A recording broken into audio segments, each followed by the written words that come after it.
నేను నిన్ను అడుగుతున్నానండి, నన్ను నేను అడుక్కుంటున్నాను. నిజమే, నువ్వెంత అభిషేకం కలిగి ఉన్నావు, నీకెంత అభిషేకం ఉంది, నువ్వు ఎంతమంది చనిపోయిన వాళ్ళని కూడా లేపుంటావేమో, లేకపోతే ఎన్నో నీ ద్వారా అద్భుత సూచక క్రియలు జరిగి ఉంటాయి, లేకపోతే నువ్వు ఎన్నో చేస్తుంటావు. కానీ నేను ఒక్క క్వశ్చన్ మిమ్మల్ని అడుగుతున్నాను తమ్ముడా, మిమ్మల్ని ఒక్క క్వశ్చన్ అడుగుతున్నాను సేవకురాలా, నిజంగా చెప్పండి, ఎన్ని రోజులు ఎన్ని గంటలు మీరు పాపంలో పడకుండా ఉన్నారు? ఎన్ని రోజులు ఎన్ని ఎన్ని ఎన్ని ఎన్ని దినాలు మీరు పాపంలో లేకుండా ఉండగలుగుతున్నారు? అసలు అలాంటి జీవితం మనం జీవించగలమా? అలా జీవించలేం కాబట్టి దేవాది దేవుడు తన రక్తాన్నే కార్చాడండి.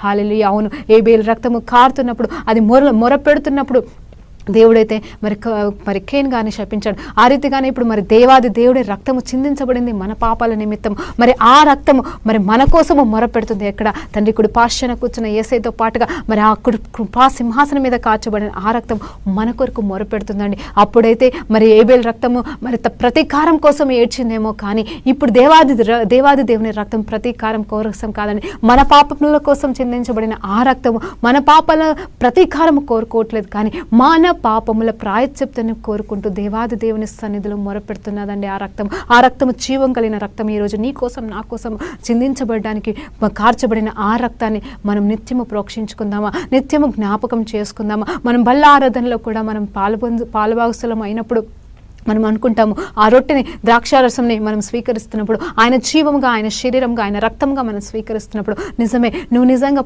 పాపంలోనికి లేకుండానే తీసుకుంటున్నావా, లేకపోతే పాపంతో తీసుకుంటున్నావా? నిజమే, నేను ఈరోజు వాక్యము చెప్పాలనుకున్నది ఒకటి, కానీ పరిశుద్ధ ఆత్మదేవుడు నడిపిస్తున్నాడు. ఎందుకు నడిపిస్తున్నాడో నాకు తెలియదు, కానీ ఒకటి చెప్తున్నాను, పాపము లేకుండా మనం జీవించలేము. కాబట్టి ఆయన పాప రహితుడిగా ఉండి, పాపం లేనివాడిగా ఉండి, పాపం లేని రక్తాన్ని చిందించి మనల్ని కొన్నాడండి. అవును, మనం నిజంగా మన విలువ ఎంత అనేది అంటే మనకి ఏ విలువ లేదండి, కానీ విలువలేని మనల్ని, విలువలేని నన్ను నిన్ను తన రక్తాన్ని వెలగా పెట్టి కొనుక్కున్నాడండి.